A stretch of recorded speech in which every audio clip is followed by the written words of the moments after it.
उत्तराखंड के चमोली में ग्लेशियर फटने के बाद जो तबाही हुई उसके बाद से लगातार बचाव कार्य जारी है। अब तक इस प्राकृतिक आपदा के बाद से 32 लोगों के शव बरामद हो चुके हैं। 206 लोग अब भी लापता हैं।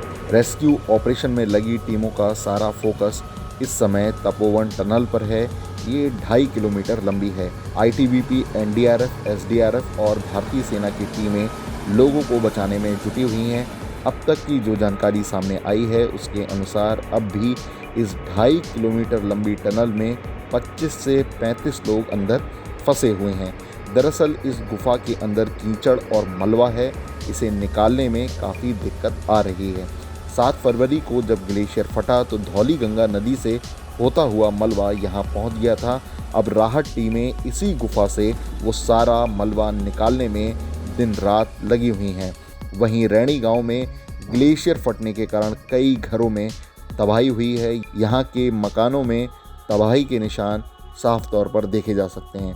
वहीं इस घटना पर शिक्षा मंत्री रमेश पोखरियाल निशंक का बयान आया। उन्होंने ताज़ा हालात पर पूरा अपडेट साझा किया। हमारे आईटीबीपी के, सेना के, एनडीआरएफ के और जो हमारे गोताखोर हैं, विशेषज्ञ हैं, वो रेगुलर और रात और दिन काम कर रहे हैं। आपको तो मालूम है कि जिस तरीके से वो हिमनद टूट करके, ग्लेशियर टूट करके ऋषि गंगा परियोजना पर पूरी परियोजना को तहस नहस करके नीचे लाया। और फिर जो 2 एनटीपीसी का जो 520 मेगावाट बिजली की परियोजना जो बन रही है वहाँ पर, तो उसको भी प्रभावित उसने किया है।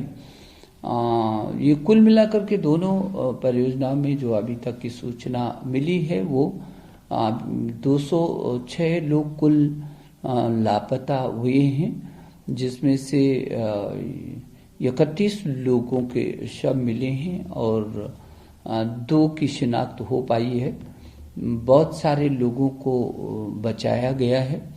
और आपको तो मालूम है कि जो पहली वाली सुरंग थी कितनी भीषण परिस्थिति थी वहाँ पर, और हमारे जवानों ने अपने प्राणों को हथेली पर रख कर के लोगों के प्राणों को बचाया।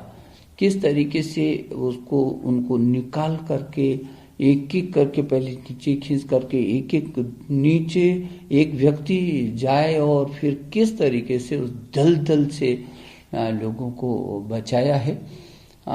लेकिन जो दूसरा जो सुरंग है वो, क्योंकि उसमें बहुत ज़्यादा मलबा अंदर तक पहुंच गया और रात दिन हमारे जवान काम कर रहे हैं, लेकिन क्योंकि सुरंग है बहुत सारे लोग जा नहीं सकते। एक एक दो लोग जा कर के किसी तरीके से, हमारे कमांडो लगभग 160-70 मीटर तक अंदर चले गए हैं, लेकिन वो क्योंकि पीछे से वो पानी और जो मलबा है वो इधर की ओर अब जोर मार रहा है, तो भी रात दिन करके पहली ये चुनौती है कि यदि उनके जीवन को बचाया जा सकता है तो वो सबसे बड़ी चुनौती है इस समय। उत्तराखंड के चमोली में 7 फरवरी को प्रकृति का ये तांडव देखने को मिला।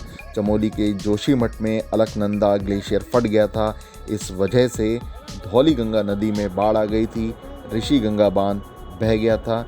एनटीपीसी के पावर प्रोजेक्ट को भी करोड़ों का नुकसान हुआ है।